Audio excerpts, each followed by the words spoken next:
दोस्तों, आप लोगों का सवाल होता है कि चोर बाज़ार कहाँ लगता है, कब लगता है, कितने बजे लगता है, कितने बजे ख़त्म होता है, क्या क्या चीज़ें मिलती हैं, आईफोन मिलता है कि नहीं मिलता है, डीएसएलआर अगर मिलते हैं तो किस तरह के मिलते हैं, लैपटॉप कैसा होता है और भी क्या क्या चीज़ें होती हैं, आसपास में रहने की जगह कौन सी है, नियरेस्ट मेट्रो कैसे है, कौन सी है, बस कैसे जाती है, ये सारी जानकारी आपको इस वीडियो में मैं शुरुआत में ही दूंगा। और बाकी वीडियो को आप एंजॉय कीजिए क्योंकि इस वीडियो में आपको बहुत सारी चीज़ें दिखाई देंगी। ख़ास तौर पे जामा मस्जिद चोर बाज़ार की अगर बात करें तो यहाँ के बारे में पूरी जानकारी मैं आपको थोड़ी देर में दूंगा, जब तक कि आप ये वीडियो अभी देख रहे हैं कि यहाँ अगर आप पार्किंग में बाइक नहीं लगाते हैं प्रॉपर तरीके से, बाइक या स्कूटी, तो ऐसे ही पुलिस वाले जो है उठा करके लेते चले जाएंगे और आप अंदर में ख़रीदारी कर रहे होंगे और बाहर आपकी स्कूटी जो है वो थाने पहुँच चुकी होगी और आपको पड़ेगा नया लफड़ा।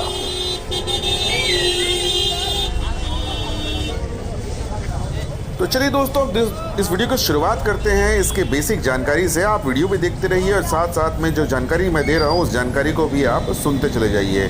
दोस्तों, जामा मस्जिद चोर बाज़ार का नाम से ही आपको समझ में आ जाएगा कि ये लगता कहाँ है, लेकिन फिर भी जो लोग नहीं जानते हैं मैं उनको बता दूँ, दिल्ली में जामा मस्जिद जो है वो सेंट्रल दिल्ली में पड़ता है, जिसके आसपास में बहुत ही पॉपुलर जगह है। लाल किला आपने सुन रखा होगा, बचपन से आपने पढ़ाई होगी। लाल किला या इंग्लिश में इसको रेड फोर्ट कहते हैं या फिर चांदनी चौक भी कह सकते हैं। ये तीन जगह है, यानी कि जामा मस्जिद, चांदनी चौक और रेड फोर्ट। कुछ भी आप गूगल में डालिए तो आप वहीं पहुंचिएगा। तो सबसे पहले लोकेशन जो है वो जामा मस्जिद के पास में है। जामा मस्जिद के पास में भी यहाँ पर मीना बाज़ार का एरिया अलग है और चोर बाज़ार का एरिया अलग है। तो जब आप वहाँ जाएंगे तो आपको ऑटोमेटिक वो चोर बाज़ार जो है दिखाई दे जाएगा। तो लोकेशन जो है आप बिल्कुल अच्छे समझ लीजिए। दिल्ली के किसी भी हिस्से में आप आते हैं, चाहे नई दिल्ली रेलवे स्टेशन में आते हैं, चाहे पुरानी रेलवे स्टेशन में आते हैं, किसी भी रेलवे स्टेशन में आते हैं दिल्ली के, वहाँ से आपको जामा मस्जिद के लिए बस बहुत आसानी से मिल जाएगी।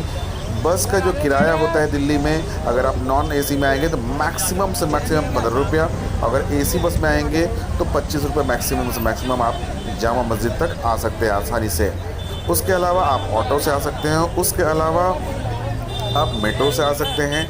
मेट्रो के लिए सबसे नज़दीकी मेट्रो जो पड़ता है उसका नाम ही जामा मस्जिद है और उसका गेट नंबर 2 से आपको निकलना है, क्योंकि गेट नंबर 2 से आप जैसे निकलते हैं तो बिल्कुल आपको सामने में ही चोर बाज़ार दिखाई देगा। अब बात करते हैं इसके टाइमिंग और दिन के बारे में, जिसको लेकर के आप लोगों के सवाल होते हैं। दिन जो है वो सिर्फ़ और सिर्फ संडे होता है, ध्यान रखिएगा। सिर्फ़ और सिर्फ संडे को मैं अक्सर कमेंट में लिख देता हूँ टाइमिंग कि सुबह 5 बजे से लेकर के 10-11 बजे तक, तो लोग समझ लेते हैं कि 10-11 बजे रात तक। नहीं, कन्फ्यूज़न बिल्कुल दूर कर लीजिए। मार्केट जो लगता है वो सुबह में लगभग 10 से 11 बजे तक जो असली रंगत मार्केट की होती है वो ख़त्म हो जाती है। हालांकि पूरे दिन मार्केट चलते रहता है, लेकिन वो मार्केट चोर बाज़ार नहीं होता है, वो मीना बाज़ार होता है, जहाँ कपड़े और बेसिक चीज़ें बिकती रहती हैं, दिन भर बिकती रहती है, जिसको चोर बाज़ार समझ करके लोग वहाँ पर शॉपिंग करते हैं। हालांकि मीना बाज़ार जो है वो बहुत ही पुराना कहा जाता है कि लगभग 70-80 साल पुराना मार्केट है, जो बहुत पहले अंग्रेज़ों के ज़माने से वो मार्केट लग रहा है लगातार। और वही मार्केट जो है धीरे धीरे चोर बाज़ार में कन्वर्ट हो गया और लोग इसको चोर बाज़ार के रूप में जानने लगे, और आप भी इसको चोर बाज़ार के रूप में ही जानते हैं या फिर सुनते हैं या वीडियो में देखते हैं। तो मैंने आपको दिन बता दिया, मैंने आपको समय बता दिया, मैंने आपको लोकेशन बता दिया। अब बात करते हैं इस मार्केट के खासियत की। देखिए, ये मार्केट जो है वैसे तो यहाँ पर बहुत सारी चीज़ें मिलती हैं, लेकिन ख़ास तौर पर यह मार्केट इसलिए फेमस है क्योंकि यहाँ पर जो कबाड़ी वाली चीज़ें होती हैं, जिसको जगह जगह लोग रिजेक्ट करके फेंक देते हैं अपने घरों से किलो के भाव में, चाहे कबाड़ी वाले को वैसे ही दे देते हैं, तो उन्हीं सब चीज़ों को ठीक करके, रिफर्बिश करके, थोड़ा थोड़ा चमका करके यहाँ पर वो पुरानी चीज़ें बेची जाती हैं। इसीलिए इसको कबाड़ी बाज़ार कहा जाता है। कबाड़ी बाज़ार का मतलब ही हुआ कि कबाड़ की चीज़ें।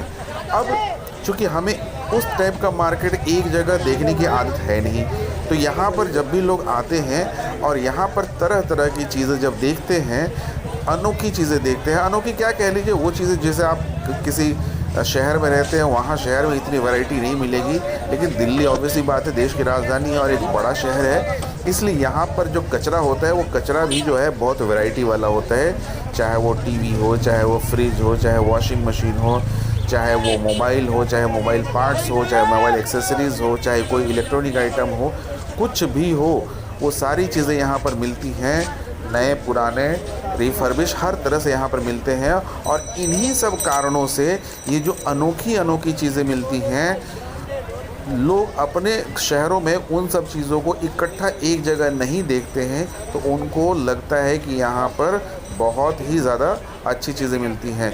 इस कारण से यहाँ पर बहुत भीड़ होती है। जैसा कि आप देख भी पा रहे होंगे, हॉर्न बिक रहे हैं, उसी के बाजू में आपको खेल का सामान बिक रहा है, जिम का सामान बिक रहा है, उसी के बाजू में जूते बिक रहे हैं। तो यहाँ पर मिसलिनियस चीज़ें जो है वो हमारे डेली ज़रूरत की चीज़ें, देखिए अब घड़ी बिक रहे हैं, डेली ज़रूरत की चीज़ें जो है वो आपको यहाँ भरपूर मिलते हैं। इसीलिए ये मार्केट बहुत फेमस है, क्योंकि एक ही जगह पर आपको वैरायटी ऑफ आइटम्स जो है वो मिल जाते हैं। लेकिन ज़्यादातर चीज़ें जो है वो न्यू है। जो भी चीज़ें आप यहाँ पर देखते हैं वो न्यू है। सिर्फ मोबाइल एक्सेसरीज़ और इलेक्ट्रॉनिक गैजेट जो होते हैं वो पुराने होते हैं और कुछ न्यू भी होते हैं। तो ये सब कुछ आपके ऊपर डिपेंड करता है कि आपको क्या लेना है और क्या चीज़ें नहीं लेनी है। किसी भी चीज़ की यहाँ पर कोई गारंटी नहीं होती है और ना ही क्वालिटी की कोई अश्योरिटी होती है। ध्यान रखिएगा, इस बात को कोई बोलेगा नहीं, हर कोई यही बोलेगा ब्रांडेड है, हर कोई यही बोलेगा शोरूम की चीज़ है, हर कोई बोलेगा बिल्कुल नया है। वो आपको देखना है, आपको चेक करना है, आपको अपना दिमाग लगाना है कि वहाँ पर जो चीज़ें मिल रही हैं उस समय आपके लिए वो चीज़ सही है या नहीं है। वैसे ये मार्केट शूज़ के लिए बहुत फेमस है, कपड़े भी यहाँ पर मिलते हैं। मोबाइल एक्सेसरीज़ में ख़ास तौर पर headphone, earphone, earbuds, neck band, इस टाइप की चीज़ें बहुत ज़्यादा मिलती हैं। उसके अलावा मोबाइल एक्सेसरीज़ में पुराने और नए दोनों तरह की चीज़ें मिलती हैं। और कहने के लिए इस चोर बाज़ार में मोबाइल फ़ोन्स भी मिलते हैं। मोबाइल फ़ोन मिलते हैं, लेकिन मैं आपको बहुत स्पष्ट कर दूं कि ये जो मोबाइल फ़ोन जो आप ढूंढते हैं ये हर किसी को नहीं मिल सकते। वही लोग उस मोबाइल को ख़रीद सकते हैं या उन्हीं को वो मोबाइल मिलते हैं जो वहाँ पर रेगुलर आते हैं, जो वहाँ की चीज़ों को पहचानते हैं, वहाँ के गलियों को पहचानते हैं। अगर आप बाहर से आते हैं तो बाहर से आने वालों को आप 2 बार आइए, 5 बार आइए, 6 बार आइए, तो भी आपको वो मोबाइल वाले नहीं मिलेंगे, क्योंकि वो मोबाइल वाले भी बहुत चालाक होते हैं। वो जगह देख करके हमेशा अपनी जगह को बदलते रहते हैं और ग्राहक उन्हीं ग्राहक को अपने मोबाइल की जानकारी देते हैं जो लगता है कि हाँ ग्राहक रेगुलर वाला है या फिर आता जाता रहता है। इसका मतलब ये हुआ कि मोबाइल मिलता ज़रूर है, लेकिन बहुत रेयर मिलता है। आप में से ज़्यादातर लोगों के सवाल होते हैं, आईफ़ोन मिलता है क्या? मतलब ऐसा नहीं है कि यहाँ कोई शोरूम है या फिर कोई दुकान है जहाँ आप जाएंगे और अपनी मनपसंद आईफ़ोन को चूज़ करेंगे और ख़रीद लेंगे। तो ये गलतफहमी बिल्कुल ही आप छोड़ दीजिए। यहाँ तक कि मैं आपको बता दूँ, बहुत सारे लोग दिल्ली के बाहर से आते हैं, बहुत सारे लोग जो है वो अलग अलग राज्यों से आते हैं और आने के बाद वो बहुत पछताते हैं। इसके पीछे कारण ये होता है कि इस मार्केट में सिर्फ कबाड़ी वाली चीज़ें मिलती हैं और जब वो आते हैं ये सपना देख करके कि यहाँ आकर के वो DSLR खरीदेंगे या 1000 रुपये में लैपटॉप खरीदेंगे या 3000 में iPhone 14 Pro खरीद लेंगे।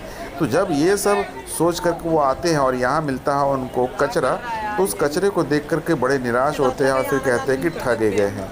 तो ठगे तो गए हैं, बिल्कुल अब सही बात है, लेकिन बेहतर ये हो कि जब आप आते हैं तो आने से पहले ही रिसर्च कर लीजिए और उन यूट्यूबर्स के वीडियोस पर ज़्यादा भरोसा करते हैं जो यूट्यूबर आपको झूठ बोल करके अपने ही आईफ़ोन को दिखा देते हैं या अपने दोस्तों के आईफ़ोन को दिखा देते हैं कि यहाँ पर आईफ़ोन मिल रहा है। जबकि आप अभी साफ आप देख रहे हैं वीडियो में कि चोर बाज़ार में कैसी भीड़ है, हर जगह भीड़ है, कहीं पर भी अकेला सुनसान जगह होता ही नहीं है। लेकिन आप ज़्यादातर यूट्यूबर्स को देखिएगा कि जब वो अपने मोबाइल को बेचते हैं या दुकान लगाते हैं तो किस सुनसान जगह पे चादर बिछा कर लगाते हैं। तो ये बहुत सिंपल है, क्योंकि इसके ठीक बाजू में एक पार्क है जो कि जामा मस्जिद के सामने ही वो भी पार्क है।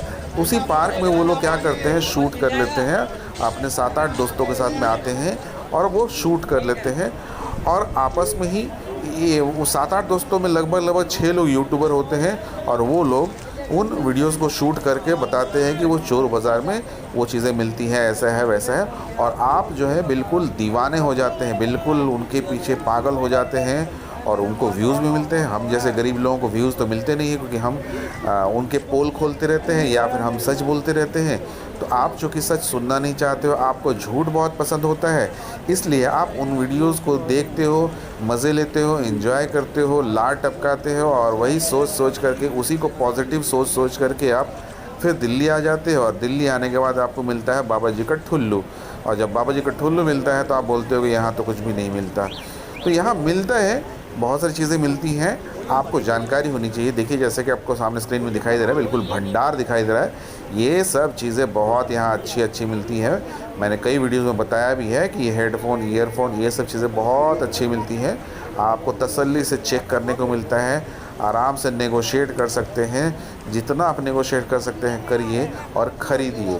तो और ये कोई चोरी का भी नहीं है, ये सब रिजेक्टेड है, रिफर्बिश्ड है, पुराने हैं, यूज्ड हैं, इसलिए यहाँ पर ये मार्केट में आपको दिखाई देते हैं।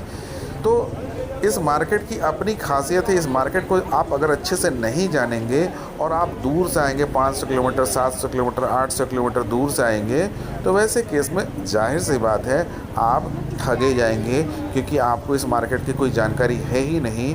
और आप सिर्फ आ करके आईफ़ोन आईफ़ोन और आईफ़ोन ढूंढते रहेंगे, तो जाहिर सी बात है आपको मिलेगा नहीं।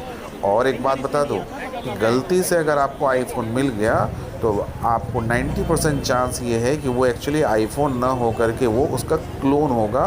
अगर क्लोन आपको ना पता हो तो चाइनीज़ कॉपी कह लीजिए। और चाइनीज़ कॉपी जो होता है वो देखने में बिल्कुल आईफ़ोन के जैसा होता है या एग्जैक्ट मोबाइल के जैसा ही होता है, लेकिन एक्चुअल में वो कॉपी होता है या नकली होता है, जिसकी कैमरे की क्वालिटी जब आप चेक करेंगे तो आपको बहुत आसानी से पता चल जाएगा। और साथ साथ में उसमें जो iOS होता है उसमें आप जाएंगे तो वहाँ पर ऐप वगैरह जो है वो आपको बिल्कुल भी नहीं मिलेंगे, या फिर एंड्रॉयड में जैसे गूगल ऐप होता है या ऐप स्टोर कह लीजिए, वो सब चीज़ें वहाँ पर नहीं मिलती हैं। तो यहाँ पर ज़्यादातर जो मोबाइल मिलेंगे, अगर मिलेंगे तो वैसे केस में वो क्लोन होने के चांसेस ज़्यादा होंगे। लेकिन चूँकि आप आँखों में पट्टी बांध करके आए हैं कि नहीं मैं यहाँ जाऊँगा और मैं यहाँ भर भर के मोबाइल ख़रीद लूँगा और गांव में जाके दिखाऊँगा कि भाई मेरे पास मैं दिल्ली से आईफोन 14 प्रो मैक्स लेकर के आया, तो आपकी इन्हीं सब कमज़ोरियों का, आपके इन्हीं सब जो एक क्या कह सकते हैं चाहत है आईफोन को लेकर के, उन्हीं सब चीज़ों का इस्तेमाल यहाँ लोग करते हैं और आपको बेवकूफ़ बनाते हैं। और जब आप घर जाते हैं तो आपको लगता है कि दिल्ली वालों ने ठग दिया। एक्चुअली दिल्ली वालों ने ठगा नहीं, दिल्ली वालों का यह बिज़नेस है। आप जो है ज़बरदस्ती कह सकते हैं गड्ढे में कूदते हैं, तो गड्ढे में कूदिएगा तो चोट लगेगी ही लगेगी। ये तो मार्केट ही कबाड़ी चीज़ों का। ये तो देखिए, ये जितने लैपटॉप आप देख रहे हैं सब के सब लैपटॉप जो है वो पुराने ज़माने का है, लेकिन आप देखेंगे वो प्लास्टिक में रैप किया हुआ है, लेमिनेशन किया हुआ है, तो बहुत शानदार होगा, घंटा शानदार होगा कि सब पुराने ज़माने के लैपटॉप है, जिसको आज कोई पूछता भी नहीं है। डुअल कोर टू ड्यू इस टाइप के लैपटॉप हैं जिनको कोई नहीं पूछता है। ये सब जो देख रहे हैं आप ना, थर्मोफ्लास्क, ये सब नकली है। सदर बाज़ार में जाएंगे तब आपको 100 150 रुपये मिल जाएगा। हाँ, ये देखिए मोबाइल एक्सेसरीज़, देखिए ये मोबाइल एक्सेसरीज़ जो है ये ओरिजिनल होते हैं, बस आपको पहचानने आना चाहिए। इनके पास में अच्छे अच्छे कलेक्शन होते हैं और बहुत ही बढ़िया बढ़िया कलेक्शंस होते हैं।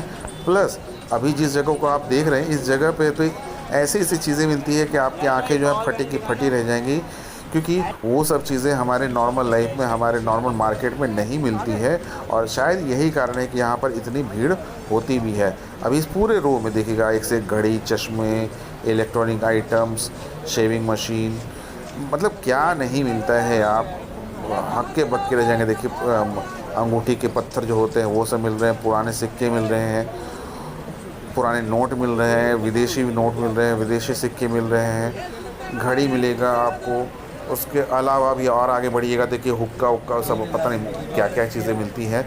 सब लोग आते हैं, टेस्ट करते हैं, कैमरा वगैरह हो गया, तो एक से एक यहाँ पर चीज़ें मिलती हैं। और इन्हीं सब चीज़ों को देख करके लोग अट्रैक्ट होते हैं और सबसे ज़्यादा भीड़ यहीं पर होती है। अब भले ही यहाँ पर देखिए कबाड़ आईफोन पड़ा रहे, लेकिन उस आईफोन को देखने के लिए भी भीड़ रहती है। क्यों?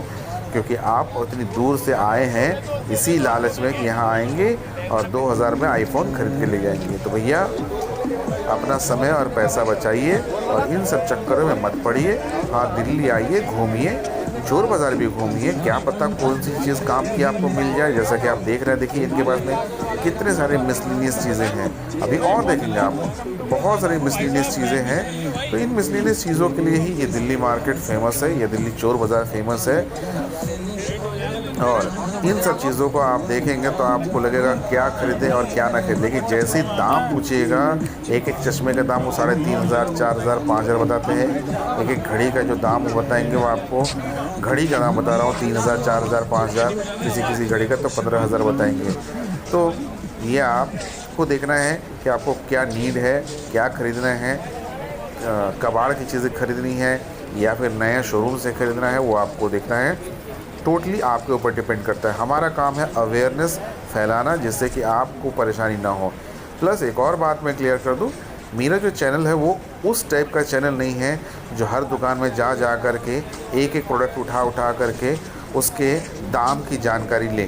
तो हमारा मकसद कहीं से भी प्रोडक्ट को प्रमोट करना नहीं है, हमारा मकसद है मार्केट को लेकर के अवेयरनेस क्रिएट करना। अवेयरनेस मतलब ये होता है जागरूकता पैदा करना कि इस टाइप के मार्केट में आपको आना चाहिए या नहीं आना चाहिए। आते हैं तो किन बातों का ख्याल रखना चाहिए, नहीं आते हैं तो बात ही छोड़ दीजिए, फिर ख्याल क्या रखना है। तो आते हैं तो किन बातों का ख्याल रखना है, जैसे जिस वीडियो में आपने शुरू में देखा कि आपको बाइक और कार से आ रहे हैं तो आपको कहाँ पार्क करनी है, उसके लिए प्रॉपर पार्किंग है सरकार का, वहाँ लगाइए। अगर सड़क पे लगाते हैं तो आपका लोग उठा करके, पुलिस वाले जो है उठा करके ले जाएंगे। तो उसके अलावा पॉकेटमारी बहुत ज़्यादा होती है। प्लस यहाँ के जो दुकानदार होते हैं वो बहुत रद्दी किस्म के होते हैं। रद्दी मतलब मैं किस मामले में कह रहा हूँ, उनका जो बोल चाल है, उनका जो बिहेवियर है, वो एक लेवल तक तो आपको बहुत कोऑपरेट करेंगे, लेकिन अगर आप ज़्यादा परेशान करेंगे तो वो बहुत बदतमीज़ी भी करते हैं। तो इसलिए इन सब चीज़ों का भी ध्यान रखें। उनके सामान को अगर टच करते हैं तो बहुत सोच समझ कर टच कीजिए, वो आपके पीछे नहीं पड़ेंगे। नॉर्मली इस मार्केट की एक खासियत ये है कि लोग आपके पीछे नहीं पड़ेंगे, इवन आपको ध्यान से सुनेंगे भी नहीं, क्योंकि इतनी भीड़ होती है तो उनको भी पता है कि वो नहीं भी सुनेंगे तो भी लोग जो है वो प्रोडक्ट देखने आएंगे ही आएंगे। और देखिए वही होता ही है, इस टाइप के काउंटर में आपको बहुत भीड़ दिखती है और उसी भीड़ को ये दिन भर बेचते रहते हैं। प्लस इस मार्केट के बहुत सारे इंटरनल सीक्रेट्स हैं, वो सीक्रेट्स भी मैं किसी वीडियो में बताऊंगा। इस वीडियो को अभी मैं फ़िलहाल उम्मीद करता हूं कि आपकी जितनी भी क्वेरीज़ हैं वो क्वेरीज़ की सारी जो भी सवाल हैं उन सवालों के जवाब आपको मिल गए होंगे। फिर भी नहीं मिले हैं तो वीडियो देखा कीजिए, क्योंकि वीडियो में मैं बहुत चीज़ें बताता हूँ और बहुत सा सिंपल सा फिर सवाल आप लोग कमेंट में पूछते कि भैया ये चोर बाज़ार कहाँ है, या फिर पूछ देते चोर बाज़ार कब लगता है, कितने बजे लगता है। तो ये सब सवाल इवन मेरे मोबाइल में भी कॉल कर देते हैं लोग और पूछते हैं। खैर अब तो मैंने वो नंबर ही बंद कर दिया है, इसलिए अब वो कॉल लगेगा ही नहीं, क्योंकि बहुत कॉल आते थे दिन भर, भैया मैं दिल्ली में चोर बाज़ार कहाँ है पूछने के लिए। इतना सिंपल सवाल कि दिल्ली में चोर बाज़ार कहाँ है, गूगल कर लो भाई, आपको आसानी से मिल जाएगा। तो उम्मीद करता हूँ दोस्तों आपको ये वीडियो पसंद आया होगा। वीडियो से ज़्यादा पसंद आपको आना चाहिए जो मैंने जानकारी दी है, क्योंकि ये जानकारी जो है आपके पैसे बचा सकता है, आपका समय बचा सकता है, आपको बेवकूफ़ बनने से बचा सकता है, आपको ठगे जाने से बचा सकता है। तो अगर पसंद आ गया हो तो चैनल को सब्सक्राइब जरूर कीजिए, क्योंकि आप लोगों में से बहुत लोग जो है चैनल सब्सक्राइब नहीं कर रहे, वीडियो देख तो रहे लेकिन चैनल सब्सक्राइब नहीं कर रहे हैं। तो चैनल को सब्सक्राइब कीजिए, कोई सजेशन है तो कमेंट कर दीजिए और वीडियो को लाइक भी ज़रूर कर दीजिए। आज के लिए इतना ही, अगली वीडियो तक के लिए नमस्कार।